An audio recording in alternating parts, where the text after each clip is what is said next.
Hey everyone, आज 24 जुलाई 2022 है। आज हम बातें करेंगे कुछ साइबर वॉरफेयर के इंसिडेंट्स की। कुछ बड़ी चीज़ हुए हैं, नई फ्रॉड कैंपेन एक देखी मैंने, क्रिप्टोवर्स में कुछ सिक्योरिटी के अराउंड इश्यूज़ और कुछ और रेलेवेंट चीज़ें जिससे हम सीख सकते हैं। साइबर वॉरफेयर से स्टार्ट करते हैं। तो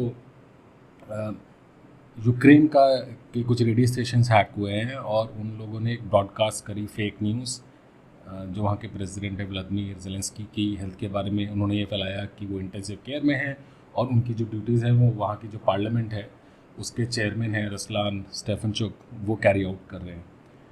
तो इसका जो मैसेज है ये 12 to 2 PM के बीच में ब्रॉडकास्ट हुआ था और उसके बाद ये ज़ेलेंस्की ने इंस्टाग्राम पे अपने हैंडल पे लिखा कि I never felt as healthy as I do now to clarify these things. तो ये कॉमन है, रशिया पहले भी ये कर चुका है। उसने पहले टेलीविजन सर्विसेज है उनको कुछ हैक किया था और अब रेडियो है और इस तरह, या फिर मेल्स हो गए, ब्रॉडकास्ट हो गए, एसेंशियली मिस इन्फॉर्मेशन कैंपेन्स है ताकि सिटीजन्स का ट्रस्ट ना रहे गवर्नमेंट में। यही ऑब्जेक्टिव होता है इस तरह से आप कोई भी मीडिया में फेक न्यूज़ फैलाने का, और उसके अकॉर्डिंगली वो एक्सपेक्ट करते हैं कि सिटीजन्स कुछ एक्शन लेंगे जो नेगेटिव हो सकता है करंट गवर्नमेंट के लिए। और ये हमने इंडिया में भी इंसिडेंट देखे काफ़ी ज़्यादा। ये मिस इन्फॉर्मेशन या सोशल मीडिया के वर्ल्ड में मिस इन्फॉर्मेशन को यूज़ किया जाता है एज अ टूल।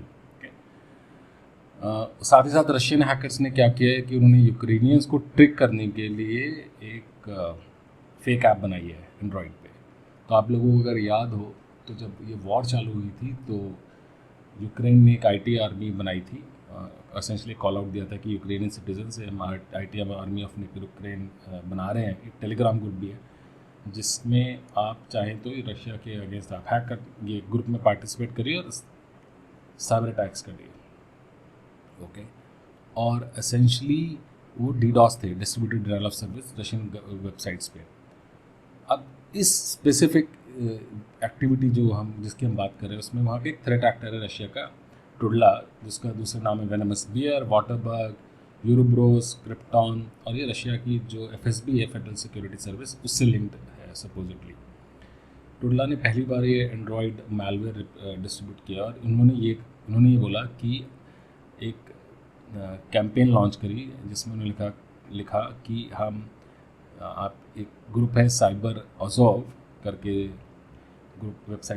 एक ग्रुप है, उसको आप ज्वाइन करिए और रशिया का जो एग्रेशन है यूक्रेन के उसमें आप स्टॉप करिए उसको। तो लोगों ने अपोज किया कि हम यूक्रेनियंस हैं और आप इस ऐप को डाउनलोड करके अटैक कर सकते हैं और इस अटैक्स से रशिया को आप DDoS अटैक कर सकते हैं, नुकसान पहुँचा सकते हैं। बट ये थे रशियन हैकर्स, तो इन्होंने एसेंशली ल्यूर दिया, ओके, ताकि जो यूक्रेनी सिटीजन है जिनको नहीं पता वो इसको डाउनलोड करें, उनके सिस्टम से या मोबाइल ऐप्स हैक हो जाए, सिस्टम उनके फ़ोन्स हैक हो जाए और उससे या तो इन्फॉर्मेशन स्टील की जाए या उनकी जो कंप्यूटर पावर है उसको यूज़ करके फर्दर अटैक्स किए जाए। ओके, तो ये पूरा प्लान था। और ये जिस इन्होंने यूनिट का नाम किया अज़ोव रेजिमेंट है, ये एक नेशनल गार्ड यूक्रेन की उनका ग्रुप है ये। ओके, नाउ जो रिपोर्ट आई उससे ये पता चला है कि कोई ज़्यादा यूज़र्स ने इसको डाउनलोड नहीं किया और बहुत कम इम्पैक्ट हुआ जो एंड्रॉयड के यूज़र्स थे। But key thing to learn है इसकी, रशियन ज़रूरी नहीं है कि वो रशियन की तरह पोज करें या कोई भी साइबर क्रिमिनल ज़रूरी नहीं है कि वो सच हो। कोई किसी भी तरह इस वर्ल्ड में पोज कर सकता है। तो प्लीज़ बी केयरफुल कि जब भी आप कोई एक्टिविटी क्लिक कर रहे हैं तो हर तरह से आप केयरफुल रहें। ऑब्जेक्टिव ये है कि हमारे पास जो रिसोर्सेज है साइबर क्रिमिनल्स उनको यूज़ करना चाहते हैं, उन पे अटैक करना चाहते हैं, भले ही डेटा यूज़ करने के लिए या फिर हमारे कंप्यूटर रिसोर्सेज को यूज़ करने के लिए। अब हम बात करते हैं रशिया का जो ग्रुप है APT29 का दूसरा नाम है क्लोकडोर्सा, और भी नाम है नोबेलिनियम, कोजिबियर। काफ़ी पुराना ग्रुप है और ये इसकी जो कैंपेन्स है मैलवेयर स्पेसिफिक कैंपेन, वो चेचनिया और बाकी कुछ कंट्रीज़ हैं सोवियत ब्लॉक में जो होती हैं उनको 2008 से टारगेट कर रहा है। ओके, और ये बड़ा पॉपुलर ग्रुप है। इसकी बारे में कवरेज आई थी 2016 में जब इन्होंने US में डेमोक्रेटिक नेशनल कमेटी को हैक किया था। सोलर विंड्स का जो बड़ा सप्लाई चेन अटैक था उसमें ये लोग थे एक्टिव। और कुछ पिछले 6 महीने में मंथ्स में इन लोगों ने फॉरेन डिप्लोमेटिक मिशंस हैं उन पे कई फिशिंग कैंपेन्स टारगेट करी हैं। अब जो 2 रिसेंट इंसिडेंट रिपोर्ट किए गए हैं उसमें यूनिकनेस ये है कि ये लोग गूगल ड्राइव और ड्रॉपबॉक्स की सर्विसेज यूज़ कर रहे हैं अपनी एक्टिविटी का कंफर्म करने के लिए। ओके, नाउ गूगल ड्राइव और ड्रॉपबॉक्स दोनों स्टोरेज सर्विसेज है। जैसे I personally use some of one of those services, I will not name which one specifically, but essentially क्या है कि आप इन कोई भी यूज़र इस पर अपनी फाइल्स शेयर करता है। जो भी एंड्रॉयड यूज़र है वो लोग गूगल ड्राइव के डिफ़ॉल्ट एक कैपेसिटी मिलती है और कॉर्पोरेट में भी गूगल ड्राइव और ड्रॉप बॉक्स शेयर की जाती है ताकि बड़ी फाइल्स जो एम्प्लॉयज़ हैं वो शेयर कर सकें। ओके, तो इस स्पेसिफिक कैंपेन में एक कंट्री है, नेटो कंट्री है, उसको टारगेट किया और असेंशली उसमें एक डॉक्यूमेंट बना। वो डॉक्यूमेंट का नाम था agenda.pdf और वो असेंशली उसमें एक मैसेज था कि एक अपकमिंग मीटिंग है पोर्टुगाल के एम्बेसडर के साथ, उसके बारे में ये एजेंडा कंटेन करता है डॉक्यूमेंट। जब इस डॉक्यूमेंट का एनालिसिस हुआ तो पता चला कि ये डॉक्यूमेंट 2 घंटे पहले भेजने के अपडेट हुआ था, यानी कुछ कोड चेंज किया होगा बैकएंड में, कंटेंट चेंज किया होगा और ये एक मलिशियस फाइल को डाउनलोड कर रहा था। वो फाइल ड्रॉप बॉक्स पे थी। आमतौर पे बहुत कंपनीज़ में, कंट्रीज़ में ड्रॉप बॉक्स ट्रस्टेड कंपनी है, उनके लिंक्स खुले हुए होते हैं। ओके, गूगल ड्राइव भी एक बड़ी कंपनी, ट्रस्टेड कंपनी कॉर्पोरेट्स में, उसके भी लिंक्स की एक्सेस होती है बहुत कंपनीज में। ओके, तो 2 सैम्पल्स थे। पहले सैम्पल में ड्रॉप बॉक्स को रेफरेंस था, सेकंड मैलवेयर सैम्पल था, उसके अंदर एक कनाडा की एक डिजिटल मार्केटिंग कंपनी है, उनकी वेबसाइट का रेफरेंस था। ओके, फॉर्चुनेटली ये फर्स्ट अटैम्प्ट में चला नहीं क्योंकि उस यूज़र जो एक्सेस कर रहा था उसके यहाँ पे ड्रॉप बॉक्स ब्लॉक्ड था। ओके, अटैकर्स ने क्या किया, थोड़ी देर बाद फिर फाइल को मॉडिफाई किया और उसमें जो लिंक है वो चेंज कर दिया। Okay, but going back to कि ये टेक्निक किस तरह से काम कर रही है। जो पहला मेल है अटैक में, जो यूज़र को, टारगेट यूज़र को जा रहा है फिशिंग ईमेल, उसके अंदर पहला पेलोड ड्रॉप बॉक्स पे जाता है। ओके, तो जैसे यूज़र ने किया तो पहला मलिशियस पेलोड ड्रॉप बॉक्स से डाउनलोड होगा। उसके बाद जब वो सक्सेसफुल हो गया तो फिर जो सेकेंड पेलोड है, उस जो सेकेंड स्टेज है उसके अंदर जो भी इंफॉर्मेशन है कैप्चर हो रही है वो सारी गूगल ड्राइव पे अपलोड हो रही है और वहाँ से फिर उसी गूगल ड्राइव से कोबाल्ट स्ट्राइक, जो कि एक नॉन रेड टीमिंग या पेनिट्रेशन टेस्टिंग है का सॉफ्टवेयर है, उसको उसका पेलोड को यूज़ किया जा रहा है। ओके, तो आमतौर पे ये रेयर है, अभी तक एक्टिविटी मैंने कम सुनी है इसके बारे में, मगर APT29 ने ये पहली बार यूज़ किया है। ओके, और पता चल रहा है तो अब ये इसके लिए अगर आप किसी कंपनी को कुछ एक्टिविटी इसके अराउंड मॉनिटर करनी है तो उन्हें मॉनिटर करनी चाहिए और रिस्ट्रिक्टेड एक्सेस होनी चाहिए, पर्पस पता होना चाहिए और ऑफ कोर्स जो साइबर सिक्योरिटी हाइजीन के चेक्स हैं वो इम्प्लीमेंटेड होने चाहिए, जिसमें नंबर 1 है cyber security awareness. Users, end users को आप ट्रेन करें कि वो अननोन अटैचमेंट्स ना खोलें अनट्रस्टेड सोर्सेज से। ओके, उसके अलावा कॉन्टाई रैंसमवेयर गैंग, अब तक का सबसे मलिशियस गैंग जो रैंसमवेयर एज सर्विस प्रोवाइड करते थे, उनके बारे में कुछ एक्टिविटी आ रही है। तो एसेंशली 3 ग्रुप्स हैं जिनमें सिमिलरिटी देखी जा रही है। लोग सोच रहे हैं कि क्या ये कॉन्टाई के ही एम्प्लॉयज़ हैं, कॉन्टाई ग्रुप के ही लोग हैं। तो एक जो ग्रुप है इसका नाम है ब्लैक बैस्टा, वो एक रैंसमवेयर गैंग है। ये उन्होंने करीब कॉन्टाई के शटडाउन के 1 महीने पहले ऑपरेशन चालू किए थे और इनके जो TTPs हैं, टूल्स टैक्टिक्स प्रोसीजर, जिसमें जो उनकी पेमेंट साइट्स है, रिकवरी पोर्टल्स है, कम्युनिकेशन है, नेगोशिएशन मेथड है, इनमें और कॉन्टाई के रैंसमवेयर में सिमिलरिटी नज़र की जा रही है, मगर कन्फर्मेशन नहीं है। सेकेंडली एक और ग्रुप है ब्लैक बाइट रैंसमवेयर, जो कि अगस्त 2021 से एक्टिव है। इसमें भी TTPs सिमिलर हैं कॉन्टाई के साथ। तो जैसे एग्जांपल, कॉन्टाई के पहले रिक नाम का एक वॉर्म था जिसमें रैंसमवेयर था जिसमें वॉर्म कैपेबिलिटीज़ थी, वो सिमिलर है। वो एक ऐसी टेक्निक यूज़ करता है वॉल्यूम शैडो स्टोरेज डिलीशन के लिए, वो भी कॉन्टाई और रिक में थी। ठीक है, तो इससे लोगों को लग रहा है कि ये जो है ग्रुप है ये भी कॉन्टाई के मेंबर से एसोसिएटेड है और या वो वही लोग हैं या उन्होंने आउटसोर्स कर रखा है कुछ पार्ट। एक और तीसरा ग्रुप मिला है जिसका नाम है कैराकूट या कैराकट। आमतौर पे ये रैंसमवेयर में कम एक्टिविटी करते हैं, पर डेटा थेफ्ट और डेटा एक्सटॉर्शन करते हैं। ओके, ये डेटा चुराएंगे ओके किसी भी सिस्टम से और एक्सटॉर्शन करते हैं कि बॉस अगर आपने हमें पेमेंट नहीं किया तो हम इसको सेल कर देंगे। ओके, इन्होंने बहुत लार्ज ऑर्गेनाइजेशंस को अब तक टारगेट किया है, जिसमें इनकी जो डिमांड है रैंसमवेयर की $25,000 से $13 मिलियन इन क्रिप्टो करेंसी रही है। ओके, तो ये भी एक्टिव है ना। ये जो research cyber security research community ये सोच रही है कि ये जिस तरह की चीज़ें एक्टिविटी 3 ग्रुप्स कर रहे हैं, इनमें कुछ ना कुछ मोडस ऑपरेंडी इनकी कॉन्टाई से सिमिलर है। तो ये भी हो सकता है कुछ लोगों ने यहाँ ज्वाइन कर लिया, इंफ्रास्ट्रक्चर सेल हो गया। अब एक्चुअल क्या है activity we don't know, hopefully it will come out. मगर आपको याद दिला दूँ कि कॉन्टाई ने कुछ महीने पहले कोस्टारिका की गवर्नमेंट के यहाँ जब ब्रीच किया, बहुत हाई प्रोफाइल था ब्रीच, उनके प्रेसिडेंट ने इमरजेंसी डिक्लेयर कर रखी थी क्योंकि पेमेंट्स नहीं जा रहे थे, बहुत इशूज़ थे उनके यहाँ। ओके, और उसके बाद कॉन्टाई शटडाउन हो गया। उसके बाद इस तरह के ग्रुप्स आ रहे हैं, तो ये होता है कि ग्रुप ब्रेक हो जाए तो देन उनके जो मेंबर्स हैं वो रिपेयर कर सकते हैं, और एकदम फिल्मी स्टोरी लगती है। तो I hope there is a documentary someday on this. Breaches की बात करते हैं तो एक साइबर सिक्योरिटी कंपनी है इंटरेस्ट, उनके यहाँ ब्रीच हो गया है और उन लोगों ने कंफर्म किया है। जो इंटरेस्ट है काफ़ी पुरानी कंपनी है, मैंने उनके कुछ प्रोडक्ट्स पे टाइप पे काम किया था बहुत साल पहले, थिंक हो गए होंगे 15 साल।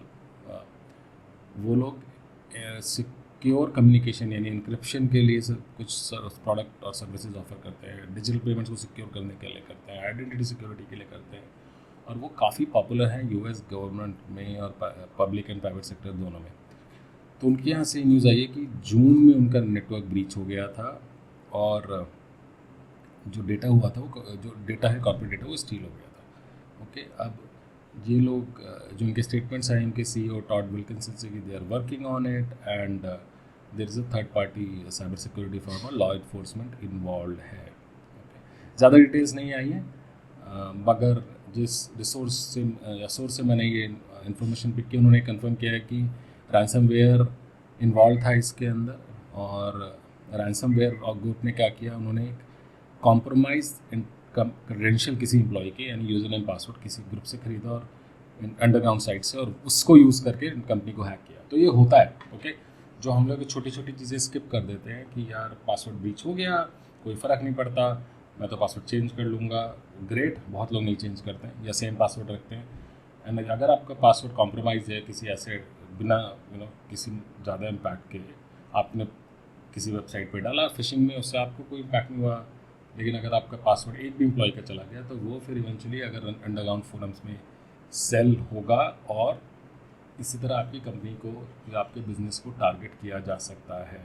ओके, तो millions and millions of working credentials are sold internally on underground forums. तो इसलिए अपने पासवर्ड पॉलिसीज़ अपडेट रखें, हमेशा पासवर्ड चेंज करते रहें अपने पीरियड के बाद, स्ट्रॉन्ग पासवर्ड यूज़ करें।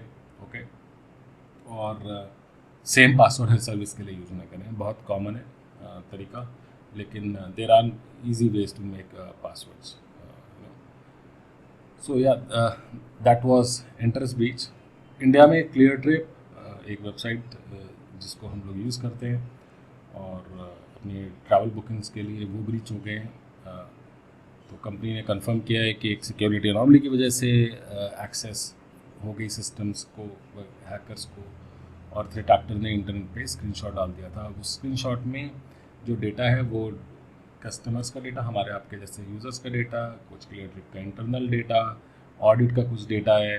ओके, तो जीएसटी का डेटा है, रिफंड्स का डेटा है, कमीशंस का डेटा है, और भी बहुत सारा डेटा है जो क्लियर ट्रिप ने के यहाँ से ब्रीच में चला गया है। तो I am sure companies working on it, and I am sure they have notified site also, जो हमारी रेगुलेशन आई थी वहाँ पहले कुछ महीने पहले।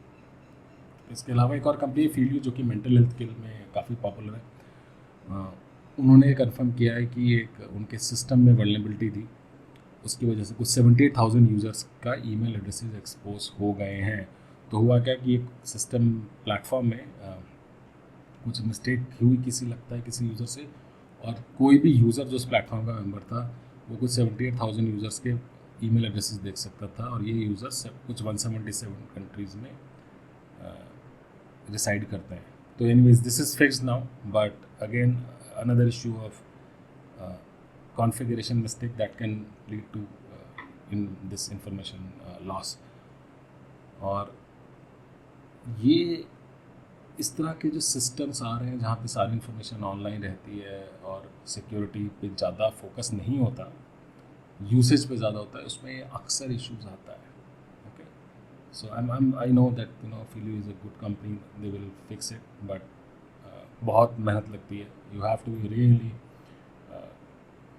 methodological, systematic to make sure that your systems are always up to date, okay, and never compromised. तो audit और कंप्लाइंस यही काम करते हैं, they validate best your configurations and your setup against best practices recommended by authorities और local industry. Fraud की बात करें तो एक नया फ्रॉड आया है, पिग बुचरिंग, और इसका नाम एसेंशियली डिराइव किया गया है कि जब पिग को लोग खिलाते हैं पिलाते हैं और उसके बाद उसको मार देते हैं। ओके, तो एसेंशियली ये क्या है, ये ल्योर है बेस्ड फ्रॉड है, और इसमें ये हो रहा है कि यूएस स्पेसिफिक है बाय द वे, जिसमें लोगों को रोमांटिक या फ्लर्टियस मेथड्स को यूज़ करके लोगों को बोला जा रहा है कि आप क्रिप्टो प्लेटफॉर्म्स पे साइन करें, और वो लोग पैकेज दिखाते हैं। वेबसाइट्स, एक बड़ी अच्छी वेबसाइट दिखेंगी जिसमें दिखेगा बहुत लोग सक्सेसफुल है और गारंटीड रिटर्न्स हैं। अगर आप मेरे यूट्यूब चैनल पे इसको वीडियो को देख रहे हैं तो मैंने स्क्रीनशॉट डाले हैं कि किस तरह से वो लोगों ने 4 प्लान्स दे रखे हैं, और उन प्लान्स में ROI तक दे रखी है कि आप मंथली इतना % डाल सकते हैं, इतने टाइम्स डाल सकते हैं, और इतने पर गारंटीड रिटर्न है, 45% गारंटीड रिटर्न है। तो पहली बार कोई भी गारंटी करे रिटर्न तो प्लीज़ अवॉइड, वॉरेन बुफे भी रिटर्न गारंटी नहीं करते। Okay, be careful. तो इन लोगों को इस अटैक में क्या हुआ है कि ये लोग जो फ्रॉडस्टर्स हैं, इन लोगों ने स्पेसिफिकली टारगेट किया है लोगों को थ्रू डेटिंग साइट्स और या SMS के थ्रू। तो कई बार अगर आपको रैंडम व्हाट्सएप या SMS आए कि आप एक आप इस किसी से बात कर सकते हैं, या फ्री कॉफ़ी पैकेज है, अगर इससे बात कर लीजिए, या एक मीटिंग जो कैंसिल होगी तो उसका कुछ भी रैंडम टेक्स्ट आ सकता है, और उसके बाद आप उस मैसेज पे क्लिक करेंगे, किसी से सोशल मीडिया पे बात करेंगे, और वो क्या होता है उसमें जो मैन या वुमेन है उनको बड़े मॉडल टाइप उनकी प्रोफाइल्स दिखाई जाती हैं, और फिर वो लोगों को ल्योर करते हैं कि व्हाट्सएप पे आ जाएं। जब व्हाट्सएप पे आ जाएंगे तो फिर वो लोग जो फ्रॉडस्टर हैं वो प्री प्लान्ड स्क्रिप्ट्स रन कर रहे हैं। जैसे एग्जांपल, अगर कोई पर्सन है वो 40s में है और परेशान है, अकेला है, तो ये उसको एक स्पेसिफिक फीमेल जो उसकी प्रोफाइल के अकॉर्डिंगली मैच होगी उसकी तरह बात करते हैं, और अकॉर्डिंगली उनको फिर पुश किया जाता है कि आप प्लीज़ इन क्रिप्टो करेंसी में इन्वेस्ट कर दीजिए, मेरे को ज़रूरत है, या किसी भी और तरीके से। और उसके बाद पहले स्टार्ट करते छोटे छोटे इन्वेस्टमेंट्स और फिर एकदम से बड़ा इन्वेस्टमेंट। ओके, तो इस तरह से ये फ्रॉड आ रहा है। ओके, तो बहुत लोग इसमें फंसे हैं, बहुत रिपोर्ट्स आ रही हैं इस तरह के क्रिप्टो करेंसी प्लेटफॉर्म में। और बाय द वे, जब आप निकालना जाएंगे तो आपको रिस्पॉन्ड करना कर देगी ये वेबसाइट्स या कंपनीज। तो please celebrity driven investments stay away.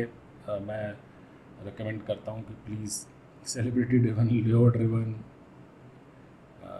Investments ना करें। Be sensitive about all this, B sensible about all this. Okay, उसके अलावा इंडिया में एक Punjab state power corporation limited का एक स्कैम आया है। विशिंग कहते हैं इसको, यानी कोई फ़ोन कॉल करके आपको धमकी दे रहा है या मैसेज दे रहा है कि आपने पेमेंट नहीं किया है।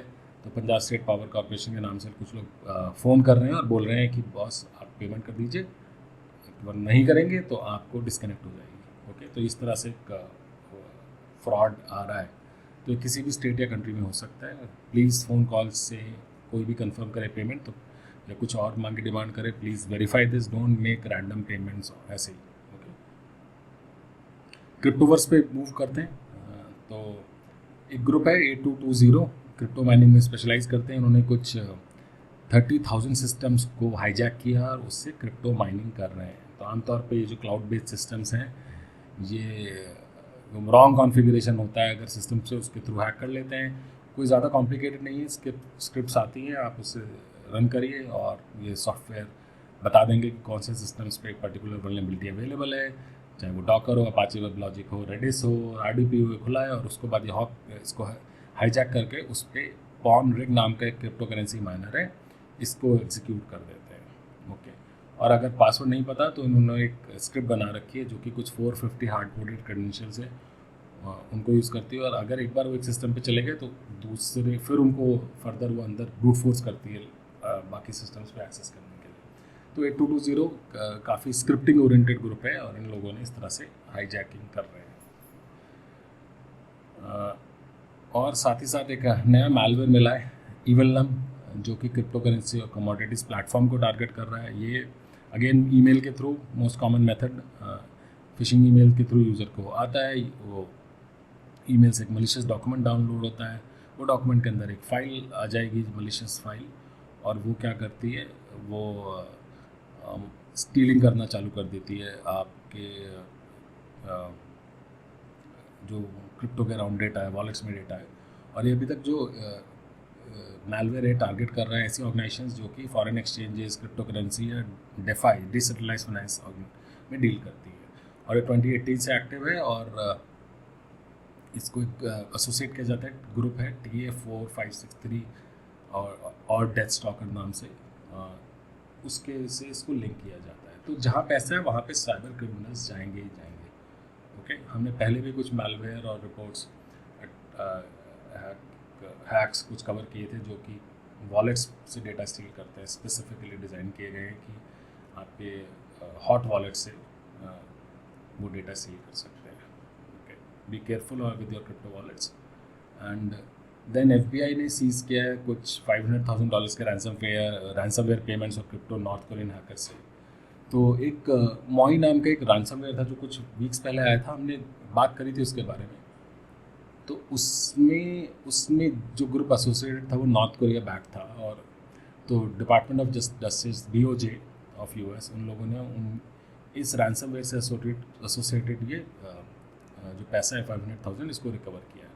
तो अब ये रिकवर इसलिए हो जाता है क्योंकि ये लोग लॉ इन्फोर्समेंट बात करता है क्रिप्टो एक्सचेंजेस से या जो भी पार्टीज इन्वॉल्व हैं पेमेंट्स वगैरह में, उससे वॉलेट एड्रेसेस ट्रैक हो सकते हैं और फिर वो कुछ ट्रांसफ़र कर सकते हैं यूजिंग द लीगल पावर।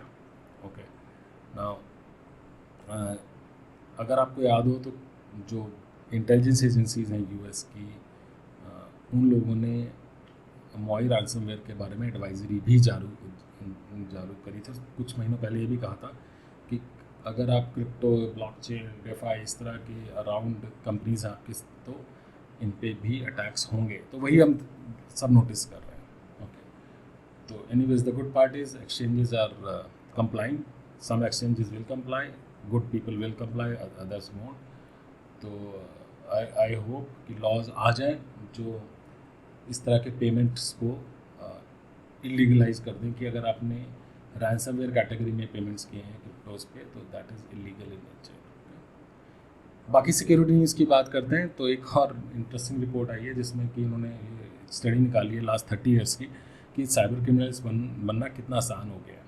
तो उन्होंने कुछ जो ट्रेंड्स नोटिस किए हैं उसमें उन्होंने बताया कि डार्क वेब पे या अंडरग्राउंड फोरम्स में बहुत आसान है, टूल्स मिलते हैं, आप वहाँ जाइए, आपको $10 से कम में सॉफ्टवेयर मिल जाएंगे जिससे कि आप अपनी साइबर क्राइम की एक्टिविटी चालू कर सकते हैं।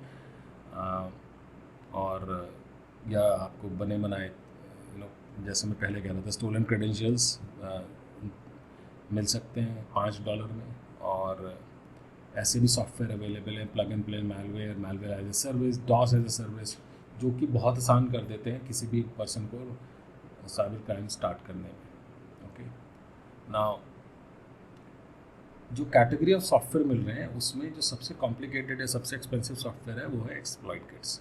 एक्सप्लॉइट किट क्या करते हैं, एसेंशली किसी भी पर्टिकुलर सॉफ्टवेयर की वल्नरेबिलिटी या वीकनेस को बताते हैं। और जैसे एग्जांपल क्रोम ज़्यादातर लोग यूज़ करते हैं, उसका कोई एक्सप्लॉइट है जो चल रहा है, अभी भी एक्टिव है, गूगल ने फिक्स नहीं किया है, तो उसके लिए कोई कॉस्ट है। अच्छा, going back to the service providers, जो वेंडर जो इसमें सेल कर रहे हैं वो लोग सपोर्ट सर्विसेज प्रोवाइड करते हैं, डिस्प्यूट रेजोल्यूशन सब प्रोवाइड करते हैं, ओके, एस्कोर पेमेंट सपोर्ट करते हैं, और रेपुटेशन करते हैं। क्यों? आमतौर पे ये जो वेबसाइट्स होती हैं ज़्यादा दिन नहीं चलती, बस 55 डेज़ की इनकी एवरेज लाइफ टाइम होती है, तो रेपुटेशन कैरी होती है। तो इनके अंदर रेटिंग या रिव्यू सर्विसेज भी है। तो एक वेंडर अगर कुछ सॉफ्टवेयर बेच रहा है, मलिशियस सॉफ्टवेयर या do it yourself malware kit, वो दूसरे ग्रुप पे जाके जब भी वह वेबसाइट आएगी पहली डाउन होगी, दूसरे पे वो ट्रांसफ़र कर सकता है अपने उसी हैंडल को लेकर, और पास की जो रेटिंग्स है वो आपकी कैरी हो जाती है। तो इस तरह से ये लोग रेपुटेशन अपनी यूज़ करते हैं। तो they are very very particular about how they are providing services, ताकि कस्टमर्स वापस आते रहें। तो दिस इज़ नॉट न्यू। 2005 से तो मुझे याद है कि ये सर्विसेज अवेलेबल थी। Okay, as I said, report 30 years का डेटा ट्रैक कर रही है। आजकल हाँ सस्ता हो गया बहुत ज़्यादा, बिकॉज प्रोवाइडर्स बहुत बढ़ गए हैं। ओके, आईटी का पेनिट्रेशन बहुत बढ़ गया है, इसलिए प्रोवाइडर्स बहुत बढ़ गए हैं और ऑप्शन भी बहुत हो गए हैं लोगों के लिए। दूसरी एक और साइड है कि लॉ इन्फोर्समेंट भी काफ़ी ट्रैक करता है, तो इसलिए वेबसाइट आती जाती रहती हैं। और एक रिपोर्ट है जिसमें Q2 जो भी गया है उसकी कुछ डेटा आया है कि सबसे ज़्यादा फिशिंग साइट्स, फिश साइट कौन सी है, मतलब एसेंशली किसको अराउंड थीम बनाई जाती है। तो उसमें LinkedIn, Microsoft, DHL, Amazon, Apple, इनका नाम आया है। लिंक्डइन का सबसे ज़्यादा है 45%। तो essentially what that means is कि लोग लिंक्डइन के अराउंड एक फिशिंग लिंक बनाएंगे और एंड यूजर्स को भेजते हैं ताकि उनके क्रेडेंशियल सील कर सकें या फिर उनके सिस्टम्स की एक्सेस ले सकें, जैसे कि हम देखते हैं फिशिंग ईमेल्स में होता है। तो जो भी पॉपुलर वेबसाइट होगी उनको लोग यूज़ करते हैं। या ल्योर जो भी चल रहा है, कुछ भी सोशल एक्टिविटी चल रही है, पर्टिकुलर कैंपेन्स चल रही है, जैसे इलेक्शन के टाइम पे इलेक्शन की कैंपेन्स होती हैं, या कोई जैसे कोविड के टाइम पे कोविड की कैंपेन्स चल रही थी। Okay, so this is some data around that. एक और रिपोर्ट आई है जिसने सबसे एक्सप्लॉइटेड वल्नरेबिलिटीज 2021 के बारे में बात करी है, और एसेंशली इसमें नंबर 1 है Log4j। हमने लास्ट वीक बात करी थी कि Log4j US की जो साइबर क्राइम ऑफिस है, उन लोगों ने रिपोर्ट किया था कि Log4j को फिक्स करने में डिकेड्स लग जाएंगे क्योंकि बहुत लेगेसी एप्लीकेशंस हैं। तो ये रिपोर्ट कुछ कंफर्म करती है कि एक महीने के डेटा में जो ये लोग ने अटैक्स देखे, उसमें सबसे ज़्यादा अटैक्स देख रहे हैं Log4j के अराउंड, विच कन्फर्म्स एवरीथिंग, राइट, जो कि रिपोर्ट्स में आ रहा है। और भी कुछ है, वेंडर स्पेसिफिक वल्नरेबिलिटीज़ की बात करिए जिनके बारे में स्कैन्स चलते हैं, Oracle वेब लॉजिक है, Apache है, इस तरह की वल्नरेबिलिटीज़ है। But interestingly Log4j I think वो रहेगी। प्लीज़ फिक्स करें अगर आप ऐसी ऑर्गेनाइजेशन में काम करते हैं जहाँ पे आप जावा बेस्ड एप्लीकेशन यूज़ होती है या कोई भी एप्लीकेशन Log4j यूज़ करती है। एक और, माइक्रोसॉफ्ट ने वापस मैक्रोस को ब्लॉक कर दिया है। तो पहले ब्लॉक किया, इनेबल किया, फिर ब्लॉक कर दिया। ओके, तो ये रिवर्स कर रहे हैं रिवर्सल को। अभी हम सब 27 जुलाई से नेक्स्ट वीक से वापस ब्लॉक करना चालू हो जाएगा डिफ़ॉल्ट। ओके, निस्ट ने एक डॉक्यूमेंट अपडेट किया है जो कि हेल्थ केयर का साइबर सिक्योरिटी गाइडेंस है। सो एसेंशली किस तरह से हॉस्पिटल से एसोसिएटेड जो बिजनेसेस होते हैं जो कि पेशेंट्स की इन्फॉर्मेशन रखता है, और उसके लिए एक पर्टिकुलर एक्ट है जिसका नाम है HIPAA, health insurance portability and accountability act. तो उसके बारे में साइबर सिक्योरिटी गाइडलाइंस आई हैं। ग्रेट। ओके, तो इसमें कुछ जो टॉपिक्स कवर किए हैं, उसमें कुछ जो स्टैंडर्ड होता है हमेशा हर गाइडलाइन में होता है, इंडस्ट्री स्पेसिफिक रिस्क मैनेजमेंट वगैरह के around. But specifically health care में उन्होंने telemedicine guidance, mobile device security, ransomware fishing को स्पेसिफिकली चेक किया है, mobile device and medical IoT को कवर किया है, इक्विपमेंट एंड डेटा लॉस के टॉपिक्स हैं, सप्लाई चेन इशूज़ हैं, रिमोट एक्सेस, टेलीवर्क, इन सब के बारे में बातें करेंगे। So great. इंडस्ट्री स्पेसिफिक हमें यूज़ केसेस चाहिए, गाइडेंस चाहिए, ऑर्गेनाइजेशन से बेस्ट प्रैक्टिसेस चाहिए। तो I really appreciate what NIST is doing. Okay, with that thank you so much again. I am always thankful to sources जिनसे हमें information मिलती है लर्न करने के लिए। And I will see you next time. Keep learning. Bye bye.